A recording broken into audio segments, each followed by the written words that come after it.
আসসালামু আলাইকুম। সিরিয়া থেকে সেনা প্রত্যাহার করবে না যুক্তরাষ্ট্র। আইএস বিরোধী হামলা চালিয়েছে শুক্রবার। সিরিয়া সফর যুক্তরাষ্ট্রের কর্মকর্তাদের মৃত্যু পরোয়ানা প্রত্যাহার প্রধান বিদ্রোহী নেতা আহমেদ আল শারার। দক্ষিণ সিরিয়ায় বিক্ষোভ ইসরায়েলি দখলদারিত্বের বিরুদ্ধে। গাজার নেতজালিমে গণহত্যা পরিচালনা করছে ইসরায়েল আর্মি। তেল আবিবে মিসাইল হামলা ইয়েমেনের। বিডিভিউস ইনফোটেনমেন্টে স্বাগত জানাচ্ছি আমি ফাহাদিয়া মিতু। আজ জানাবো প্রতিরক্ষা সংক্রান্ত গুরুত্বপূর্ণ কিছু খবর। সিরিয়ায় বিদ্রোহীদের প্রধান নেতা আহমেদ আল শারা ওরফে জুলানির ওপর থেকে হত্যার আদেশ তুলে নিয়েছে যুক্তরাষ্ট্র। শুক্রবার এই ঘোষণা দিয়েছে যুক্তরাষ্ট্রের পররাষ্ট্র মন্ত্রণালয়। 2018 সালে যুক্তরাষ্ট্র আহমেদ আল শারাকে হত্যা অথবা গ্রেফতারের জন্য $10 বিলিয়ন পুরস্কার ঘোষণা করে। একই সাথে সন্ত্রাসী হিসেবে তালিকাভুক্ত করে আহমেদ আল শারার নেতৃত্বাধীন দল হায়াত তাহরির আল শাম বা এইচটিএস। যুক্তরাষ্ট্রের পররাষ্ট্র মন্ত্রণালয় শুক্রবার ঘোষণা দেয়, এইচটিএস এবং তার প্রধান আহমেদ আল শারা ওরফে জুলানি যুক্তরাষ্ট্রের জন্য আর কোনো হুমকি নয়। যুক্তরাষ্ট্রের পররাষ্ট্র মন্ত্রণালয়ের সিনিয়র কূটনীতিক বারবারা লিফ শুক্রবার সাংবাদিকদের বলেন, তিনি সহ একটি টিম সফর করেছেন সিরিয়ায়। আসাদ পতনের পর এটি ছিল তাদের প্রথম সফর। সফরের সময় শুক্রবার তারা দামেস্কে বৈঠক করেছেন হায়াত তাহরির আল শামের প্রধান আহমেদ আল শারার সাথে। বারবারা বলেন, জুলানি এবং তার দলের নেতাদের সাথে আলোচনার পর তারা নিশ্চিত হয়েছেন তারা আর যুক্তরাষ্ট্রের জন্য কোনো হুমকি নয়। তাছাড়া তারা যুক্তরাষ্ট্রকে আশ্বস্ত করেছেন সিরিয়া সবাইকে নিয়ে একটি জনগণের সরকার গঠন করা হবে, যেখানে নারীদের শিক্ষাসহ অন্যান্য অধিকারের প্রতি হস্তক্ষেপ থাকবে না। সিরিয়ায় সব সম্প্রদায়ের সমান অধিকার রক্ষা করা হবে, কোনো বৈষম্য বা ভেদাভেদ থাকবে না। বারবারা লিফ সাংবাদিকদের বলেন, আমরা তাদের কথায় আশ্বস্ত হয়েছে এবং তাদের সাথে আমরা ভবিষ্যতে একসাথে কাজ করব সিরিয়া পুনর্গঠনে। সিরিয়া থেকে সহসা সেনা প্রত্যাহার করবে না যুক্তরাষ্ট্র। বৃহস্পতিবার পেন্টাগন থেকে এক বিবৃতিতে জানানো হয়েছে এই তথ্য। পেন্টাগনের বিবৃতিতে বলা হয়েছে, সিরিয়ায় আইএসআইএস এখনও একটি বড় ধরনের হুমকি। শুক্রবার সিরিয়ার দার ইজ-জোর নামক এলাকায় বিমান হামলা পরিচালনা করেছে যুক্তরাষ্ট্র আর্মি। অভিযানে নিহত হয়েছে আইএসআইএস নেতা আবু ইউসুফ। যুক্তরাষ্ট্রের সেন্ট্রাল কমান্ডের পক্ষ থেকে এই অভিযানের কথা স্বীকার করে বলা হয়েছে, সিরিয়ার আসাদ এবং রাশিয়া নিয়ন্ত্রিত এলাকায় হামলা চালিয়ে হত্যা করা হয়েছে আইএসআইএস নেতাকে। সিরিয়ায় 8,000-এর অধিক আইএসআইএস বন্দী আছে বর্তমানে। আসাদ পতনের পর তাদেরকে মুক্ত করার চেষ্টা করছে আইএসআইএস নেতারা। এটি যুক্তরাষ্ট্রের জন্য একটি হুমকি। পেন্টাগন বৃহস্পতিবার জানায়, সিরিয়ায় বর্তমানে তাদের 2,000 সেনা মোতায়েন রয়েছে। অনেকদিন ধরে আন্তর্জাতিক গণমাধ্যমের খবর হল, সিরিয়ায় যুক্তরাষ্ট্রের সেনা সংখ্যা 1,000-এর বেশি নয়। বৃহস্পতিবার এই বিষয়টি পরিষ্কার করা হলো পেন্টাগন থেকে। তবে বাস্তবে এই সংখ্যা আরও বেশি হতে পারে বলে মনে করছেন অনেকে, কারণ যুক্তরাষ্ট্র কখনো বিদেশে তাদের প্রকৃত সেনা ও ঘাঁটির সংখ্যা প্রকাশ করে না। 2011 সালে সিরিয়ায় আসাদ পতনের দাবিতে গৃহযুদ্ধ শুরুর পর 2014 সালে আল কায়েদা তথা আইএসআইএস দমনের নামে সিরিয়ায় প্রবেশ করে যুক্তরাষ্ট্র আর্মি। 2017 সালে তারা আইএসআইএস দমন সম্পন্ন হয়েছে বলে ঘোষণা করলেও সিরিয়া ছেড়ে যায়নি যুক্তরাষ্ট্র আর্মি।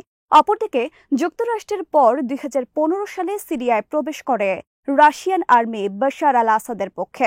রাশিয়া সেখানে শক্তিশালী কয়েকটি ঘাঁটি স্থাপন করে বাশারের বিরুদ্ধে বিভিন্ন বাহিনী দমন করে। 8 ডিসেম্বর আসাদ পতনের পর সিরিয়ায় দাবি ওঠে যুক্তরাষ্ট্র রাশিয়া সহ সব বিদেশি সেনা সরিয়ে নেবার। আসাদ পতনের ফলে অনিবার্য হয়ে ওঠে সিরিয়া থেকে রাশিয়ান আর্মির বিদায়, কারণ তারা হলো সেখানে বর্তমানে পরাজিত শক্তি। আসাদ পতন পরবর্তী সিরিয়ায় ভূমিকা বাড়ে তুরস্ক এবং যুক্তরাষ্ট্র সহ পশ্চিমাদের। এই অবস্থায় শুক্রবার যুক্তরাষ্ট্র আর্মির সদর দফতর পেন্টাগন ঘোষণা দিল, তারা সহসা সিরিয়া থেকে সেনা সরিয়ে নেবে না। অপরদিকে গত সপ্তাহে সিএনএন এবং বিবিসির খবরে বলা হয়েছে, সিরিয়া থেকে সেনা সরিয়ে নেবার কার্যক্রম শুরু করেছে রাশিয়া। তবে রাশিয়া চেষ্টা করছে তাদের সেনা উপস্থিতি বজায় রাখার। বাশার আল আসাদকে ক্ষমতায় টিকিয়ে রাখার সহায়তার বিনিময়ে রাশিয়া সিরিয়ায় একটি বিমান ঘাঁটি এবং একটি নৌ ঘাঁটি স্থাপনের অনুমতি পায় 49 বছরের জন্য। পশ্চিমাদের পক্ষ থেকে সিরিয়ার নতুন সরকারের প্রতি তীব্র চাপ দেওয়া হচ্ছে রাশিয়াকে সিরিয়া থেকে বিদায়ের জন্য। অন্যথায় সিরিয়ার ওপর থেকে নিষেধাজ্ঞা তুলে নেওয়া হবে না বলে জানিয়েছেন ইউরোপের অনেক নেতা। শুক্রবার সিরিয়ার দারা প্রদেশে মারিয়াহ নামক গ্রামে শত শত সিরিয়ান বিক্ষোভ করেছে, সেখান থেকে ইসরায়েলি সেনাদের প্রত্যাহারের জন্য। এ সময় বিক্ষোভকারীদের প্রতি গুলি করে ইসরায়েলি আর্মি এবং আহত হয় একজন বিক্ষোভকারী। ৮ ডিসেম্বর সিরিয়ার গণহত্যাকারী মাফিয়া শাসক আসাদ পতনের পর ইসরায়েল দখল করে নেয় সিরিয়ার গোলান মালভূমি, মাউন্ট হারমান সহ গুরুত্বপূর্ণ কয়েকটি এলাকা। এর মধ্যে রয়েছে সিরিয়ার দক্ষিণে দারা প্রদেশের মারিয়াহ গ্রাম। আসাদ পতনের পর থেকে সেখানে অবস্থান করছে ইসরায়েল আর্মি। এই প্রেক্ষিতে শুক্রবার সিরিয়ানরা বিক্ষোভ করল ইসরায়েলি সেনা উপস্থিতির বিরুদ্ধে। অপরদিকে শুক্রবার হাজার হাজার সিরিয়ান জড়ো হন দামেস্কের প্রাচীন উমাইয়াহ মসজিদ প্রাঙ্গণে। জুমার নামাজের পর তারা আনন্দ উৎসব করেন মসজিদ চত্বরে। সেখানে জড়ো হন হাজার হাজার সিরিয়ান, যারা আসাদ পতনের পর তুরস্ক সহ বিভিন্ন দেশ থেকে ফিরেছেন কয়েকদিন আগে। তুরস্ক সহ বিভিন্ন দেশ আন্তর্জাতিক সম্প্রদায়ের প্রতি আহ্বান জানিয়েছে সিরিয়া থেকে ইসরায়েলের দখলদারিত্ব অবসানে পদক্ষেপ গ্রহণের। তুরস্কের প্রেসিডেন্ট রিসেপ তাইয়েপ এরদোয়ান শুক্রবার মিশর থেকে দেশে ফিরে সাংবাদিকদের বলেন, সিরিয়ায় কুর্দি সন্ত্রাসীদের প্রতি বিদেশিদের সমর্থন বন্ধ করতে হবে। সিরিয়ায় তুরস্ক বিরোধী কুর্দিদের সশস্ত্র বাহিনী সিরিয়ান ডেমোক্রেটিক ফোর্সকে সমর্থন দেয় যুক্তরাষ্ট্র সহ পশ্চিমা কয়েকটি দেশ। গাজার নেজারি মুখে গণহত্যা পরিচালনা করছে ইসরায়েল আর্মি। সেখানে ফিলিস্তিনি নারী, শিশু, যুবক দেখা মাত্র নির্বিচারে গুলি করে হত্যা করছে ইসরায়েল আর্মি। শুক্রবার লোমহর্ষক এই খবর প্রকাশ করেছে ইসরায়েলের হারেজ পত্রিকা। এতে বলা হয়েছে, নেজারি মুখে ফিলিস্তিনিদের বাড়িঘরে বোমা হামলা, বিমান হামলার জন্য স্বাধীনতা দেওয়া হয়েছে ডিভিশন কমান্ডারদের। এক্ষেত্রে ইসরায়েল আর্মির উপরস্থ কর্মকর্তাদের অনুমতির প্রয়োজন নেই। একজন ইসরায়েলি সেনা হারেজ পত্রিকাকে বলেন, নেজারি মুখে যেই প্রবেশ করবে সেই সন্ত্রাসী। এক্ষেত্রে নারী, শিশু যেই হোক না কেন তাকে সন্ত্রাসী হিসেবে বিবেচনা করা হচ্ছে। তাদের দেখা মাত্র গুলি করছে ইসরায়েল আর্মি। খবরে বলা হয়েছে, নেজারিমে ইসরায়েল আর্মির একটি অপারেশনে নিহত হয়েছে 200 ফিলিস্তিনি। তাদের মধ্যে মাত্র 10 জন ছিল হামাস যোদ্ধা, বাকিরা সাধারণ মানুষ। অপরদিকে শুক্রবার ইসরায়েল আর্মি গাজার জাবালিয়া এলাকায় নুসাইরাত উদ্বাস্তু শিবিরে একটি ভবনে বিমান হামলা চালিয়ে হত্যা করেছে 10 জন, যাদের মধ্যে 7 জন শিশু। একই এলাকায় ইসরায়েলি হামলায় নিহত হয়েছে আরও কমপক্ষে 7 ফিলিস্তিনি। হামাসের কাসসাম ব্রিগেডস দাবি করেছে, শুক্রবার জাবালিয়ায় তাদের হামলায় নিহত হয়েছে একজন ইসরায়েলি সেনা। ইসলামিক জিহাদের আল কুদস সহ আরও কয়েকটি সশস্ত্র গ্রুপ শুক্রবার অপারেশন পরিচালনা করেছে গাজায় ইসরায়েল আর্মির বিরুদ্ধে।